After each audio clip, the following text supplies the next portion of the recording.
ಏನ್ ನೀನ್ ಹೇಳ್ತಿರೋದು? ಶ್ಯಾಮ ಹಾಡ್ ಹಾಡೋದು ಅಂದ್ರೇನು?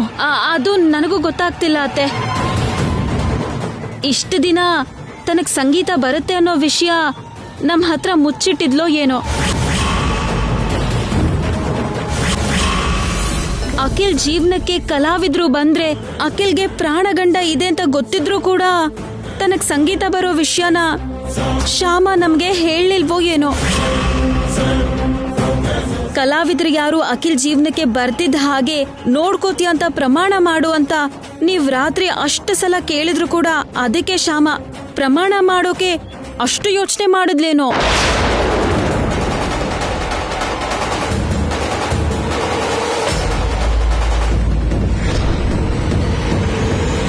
ಕಾಪಾಡ್ಕೋಬೇಕು ಅತ್ತೆ, ನಾವ್ ನಮ್ಮ ಅಖಿಲ್ನ ಹೇಗಾದ್ರೂ ಕಾಪಾಡ್ಕೋಬೇಕು. ಹೌದು, ನಮ್ಮ ಅಖಿಲ್ನ ನಾವು ಕಾಪಾಡ್ಕೋಬೇಕು.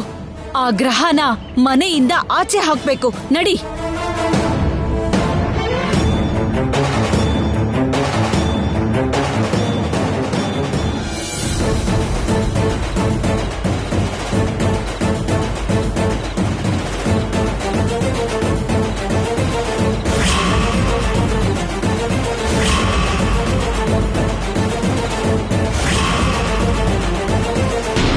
ಅತ್ತೆ, ಇಂಥ ಟೈಮಲ್ಲಿ ಬಾಗಿಲು ತಟ್ಟಬಾರ್ದು, ಬಾಗಿಲು ತಳ್ಳಬೇಕು.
ಬುದ್ಧಿ ಇದೆಯಾ ನಿನಗೆ?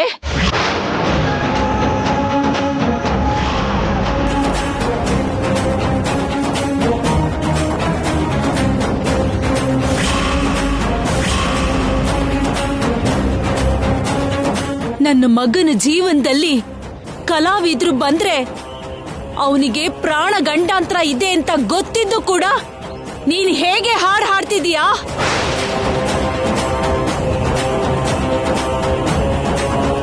ಯಾವ ಕಲಾವಿದ್ರು ಕೂಡ ಅವನ ಜೀವನದಲ್ಲಿ ಬರ್ದೇ ಇರೋ ಹಾಗೆ ನೋಡ್ಕೋಬೇಕು ಅಂತ ನಾವ್ ಅನ್ಕೋತಿದ್ರೆ, ನೀನ್ ಯಾವತ್ತೋ ಅವನ್ ಜೀವನದಲ್ಲಿ ಬಂದಾಯ್ತು ಅವನು ಪ್ರಾಣ ತೆಗಿಯೋಕೆ ಅಂತ.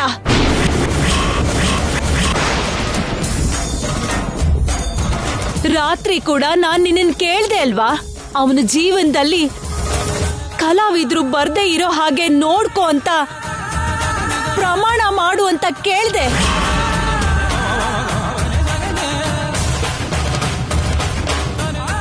ಆಗ್ಲಾದ್ರೂ ಅತ್ತೆ, ನಾನು ಸಿಂಗರ್ ಅನ್ನೋ ವಿಷಯ ನನಗೆ ಹೇಳ್ದೇನೆ ನೀನು?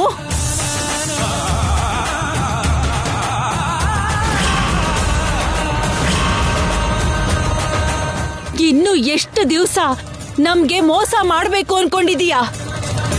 ಇನ್ನು ಎಷ್ಟು ದಿವಸ ನಮ್ ಜೀವನ ಜೊತೆ ಆಟ ಆಡ್ಬೇಕು ಅನ್ಕೊಂಡಿದೀಯಾ? ನಮ್ಗೆ ಗೊತ್ತಾಗ್ದೆ ಹೋಯ್ತು ನೀನು ಇಂಥ ಮೋಸಗಾರ್ತಿ ಅಂತ. ನಾವು ತಿಳ್ಕೊಳ್ದೆ ಹೋದ್ವಿ.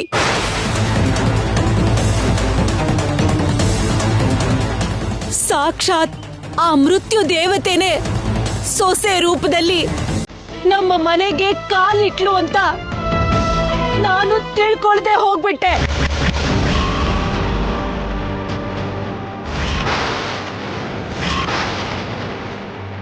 ಆ ಮೃತ್ಯು ನಿನ್ನ ರೂಪದಲ್ಲಿ ನನ್ನ ಮಗನ ಸುತ್ತ ತಿರುಗ್ತಿದೆ ಅಂತ ನಾನು ಊಹಿಸದೆ ಹೋದೆ.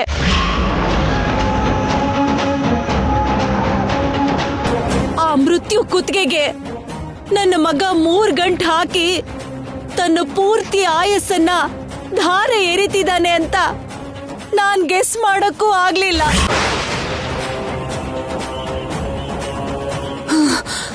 ಸಾಧ್ಯ ಇಲ್ಲ.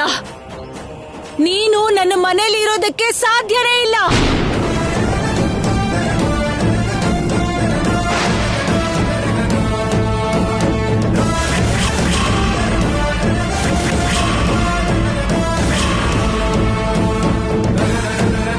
ಇನ್ನೊಂದು ಕ್ಷಣ ಕೂಡ ನೀನು ನನ್ನ ಮನೇಲಿ ಇರೋದಕ್ಕೆ ಸಾಧ್ಯ ಇಲ್ಲ. ನಡಿ ನಡಿ. ಅತ್ತೆ, ಅತ್ತೆ. ನಿಲ್ಲಿ ಮಮ್ಮಿ.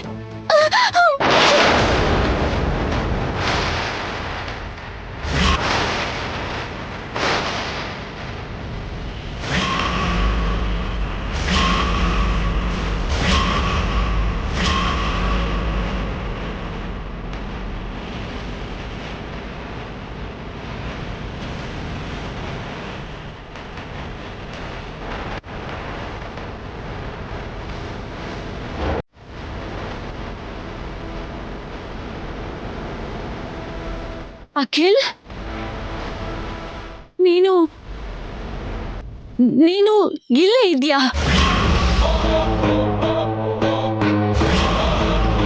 ನೀನು ಇಲ್ಲೇ ಇದ್ದು ಶ್ಯಾಮ ಹಾಡ್ತಿದ್ರು ಕೂಡ ಕೇಳ್ತಾ ಹಾಗೆ ಇದ್ಯಾ ಕಂದ?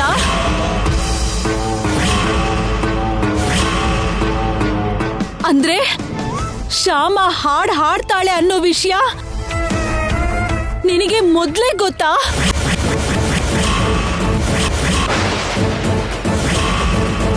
ಅಂದ್ರೆ ಅಪಾಯನ ಪಕ್ಕದಲ್ಲೇ ಇಟ್ಕೊಂಡು ತಿರುಗುತ್ತಿದ್ಯಾ ನೀನು?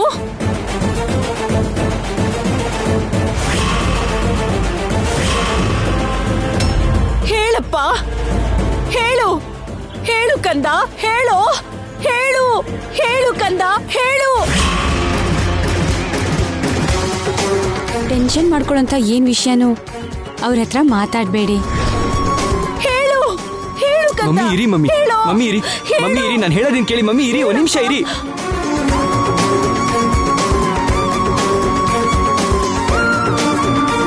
ಇರಿ ಮಮ್ಮಿ, ನಾನು ಹೇಳೋದನ್ನ ಕೇಳಿ. ಶ್ಯಾಮಂಗೆ ಹಾಡು ಹೇಳಕ್ಕೆ ಬರೋದಿಲ್ಲ.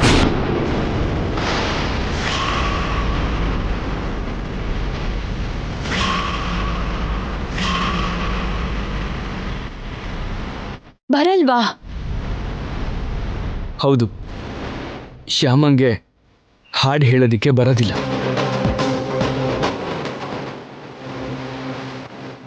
ಸುಳ್ಳು, ನಾನ್ ನಂಬಲ್ಲ. ಈಗ್ಲೇ ನಾನ್ ನೋಡಿದ್ದೀನಿ, ನನ್ ಕಣ್ಣಾರೆ ನೋಡಿದ್ದೀನಿ.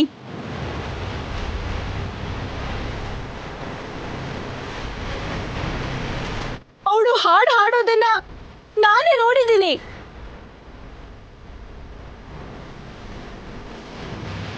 ನಾನು ಬಾಗ್ಲು ತೆಗೆತಿದ್ದಾಗ ಶ್ಯಾಮ ಹಾಡ್ತಿದ್ಲು.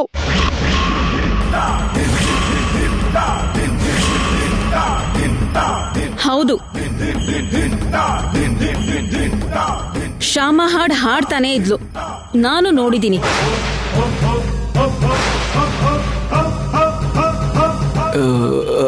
ಮಮ್ಮಿ, ಅದು ಸಿನಿಮಾ ಹಾಡು.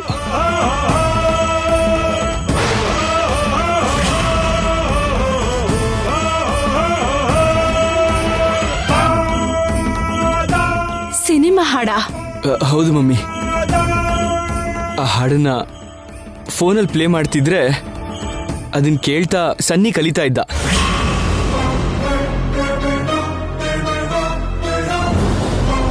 ಇವಾಗ್ಲಾದ್ರೂ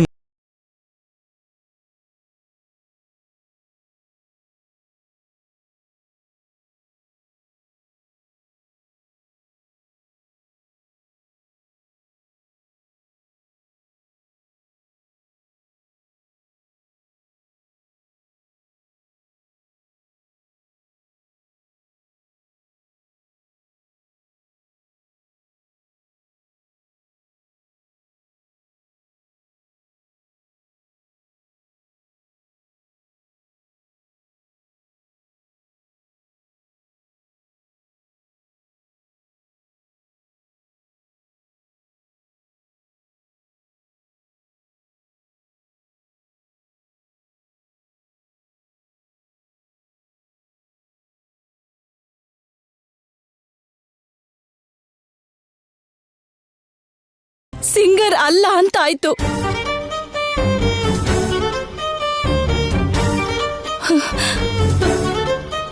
ಸಾರಿ ಕಂದ.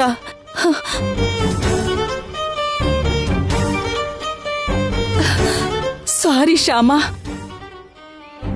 ಫೋನಲ್ಲಿ ಹಾಡು ಕೇಳಿಸ್ಕೊಂಡು ನೀನೇ ಹಾಡ್ತಿರೋದು ಅಂದ್ಕೊಂಡು ನಿನ್ ಮೇಲೆ ಕೋಪ ಮಾಡ್ಕೊಂಡ್ಬಿಟ್ಟೆ. ಏನೇನೋ ಮಾತಾಡ್ಬಿಟ್ಟೆ. ಸಾರಿ ಶ್ಯಾಮ. ಪರವಾಗಿಲ್ಲ ಅತ್ತೆ. ಅಲ್ದೆ ನೀವ್ ಹಾಗೆ ಮಾತಾಡಿದ್ದು ನನ್ ಮೇಲಿರೋ ಕೋಪಕ್ಕಲ್ಲ, ನಿಮ್ ಮಗನ್ ಮೇಲಿರೋ ಪ್ರೀತಿಗೆ.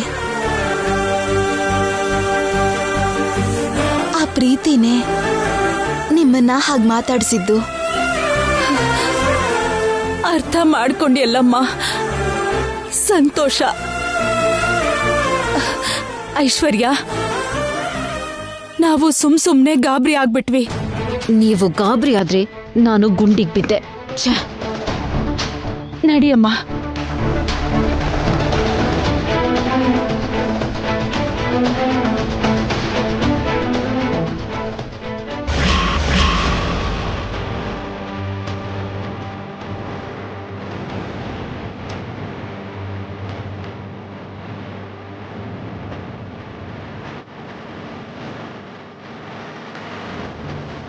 ಥ್ಯಾಂಕ್ಸ್ ರೀ.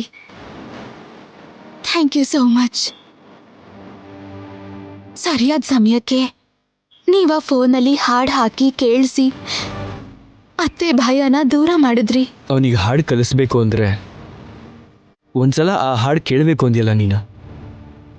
ಆಗ ಪ್ಲೇ ಮಾಡಿದ್ನಲ್ಲ ಫೋನಲ್ಲಿ, ಅದನ್ನು ಕಂಟಿನ್ಯೂ ಮಾಡಿದೆ. ಈಗ ಏನೋ ಒಂದು ಒಟ್ನಲ್ಲಿ ಅತ್ತೆಗಿರೋ ಭಯ ಹೋಯ್ತಲ್ಲ. ನೋಡಿದ್ಯಾ ಶ್ಯಾಮ, ಒಂದೊಂದ್ಸಲ ಒಳ್ಳೇದು ಮಾಡಬೇಕು ಅಂದ್ಕೊಂಡ್ರು ಕೂಡ ಕೆಟ್ಟದೇ ಎದುರಾಗತ್ತೆ. ಮಗು ಕೇಳ್ತಲ್ಲ ಅಂತ ಕನಿಕರಕ್ಕೆ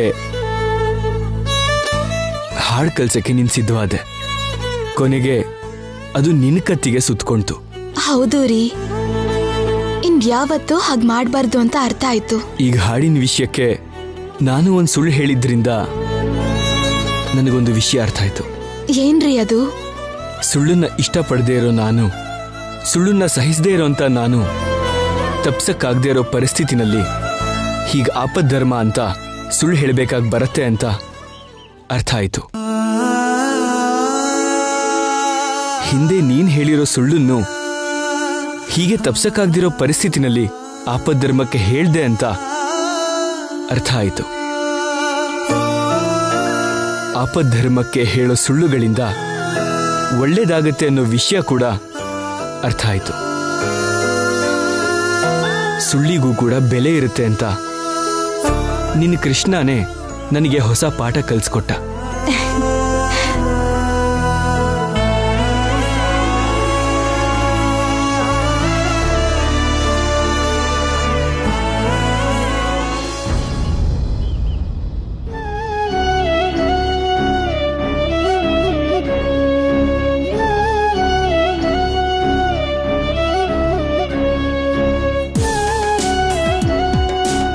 ಕೃಷ್ಣ, ತಾತ ಅವರು ಗುರುಗಳನ್ನ ಕರ್ಕೊಂಡ್ ಬರಕ್ ಹೋಗಿದ್ದಾರೆ. ಗುರುಗಳ ಮೂಲಕ ನನ್ ಸಮಸ್ಯೆಗೆ ಸರಿಯಾದ ದಾರಿ ತೋರಿಸು ಕೃಷ್ಣ.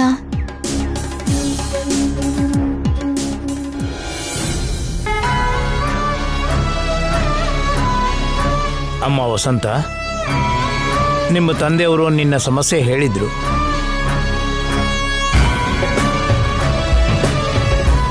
ಸಮಸ್ಯೆನ ಸೃಷ್ಟಿ ಮಾಡಿದ ಆ ಭಗವಂತ ಹಿಂದನೆ ಪರಿಹಾರನೂ ಸೃಷ್ಟಿ ಮಾಡಿರ್ತಾನಮ್ಮ.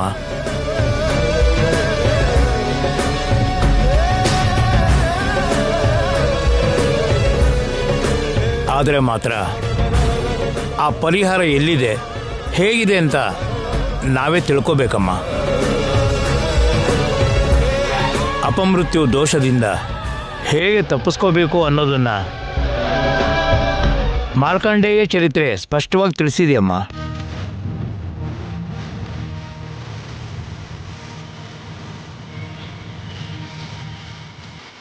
ಚಂದ್ರಶೇಖರ ಅಷ್ಟಕ ತುಂಬ ಶಕ್ತಿ ಉಳ್ಳದ್ದು.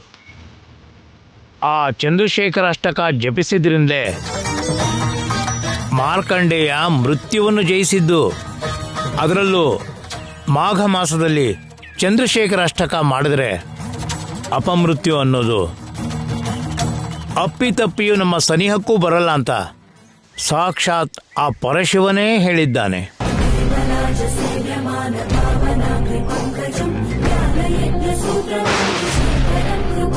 ಅಖಿಲನ ಜಾತಕದಲ್ಲಿ ಅವನ ಜೀವನದಲ್ಲಿ ಕಲಾವಿದರು ಬಂದಿರೋದ್ರಿಂದ ಅಪಮೃತ್ಯು ದೋಷ ಕಾಣಿಸ್ಕೊಂಡಿದೆ.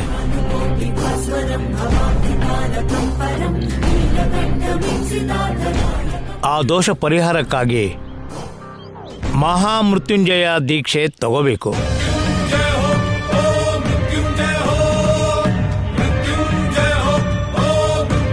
ಮಹಾಮೃತ್ಯುಂಜಯ ದೀಕ್ಷೆನ ಹೇಗ್ ತಗೊಳ್ಳೋದು ಗುರುಗಳೇ?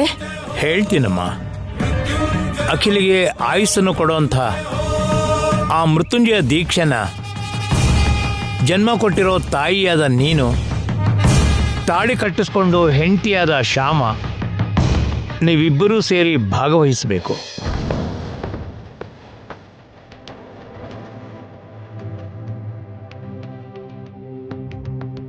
ಅಖಿಲ ದಂಪತಿಗಳು ಪ್ರದೋಷದ ವೇಳೆಗೆ ಶಿವಾಲಯದಲ್ಲಿ ಪ್ರವೇಶ ಮಾಡಬೇಕು.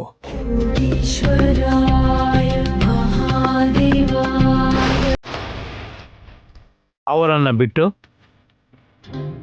ಕುಟುಂಬಸ್ಥರು ಯಾರೂ ಹೋಗುವ ಅವಶ್ಯಕತೆ ಇಲ್ಲ.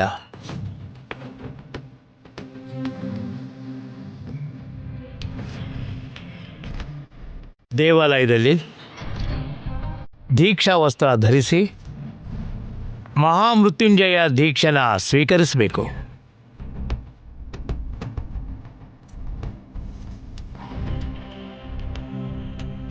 ಚಂದ್ರಶೇಖರ ಅಷ್ಟಕ ಹೇಳಿ ಪರಮೇಶ್ವರನನ್ನು ಪ್ರಾರ್ಥಿಸಬೇಕು. ಅಲ್ಲಿ ಹಾಗೆ ದೀಕ್ಷೆ ಶುರುವಾಗ್ತಿದ್ದ ಹಾಗೆ ಇಲ್ಲಿ ಮನೆಯಲ್ಲಿ ನೀನು ಅಖಂಡ ಜ್ಯೋತಿ ಬೆಳಗಿಸಿ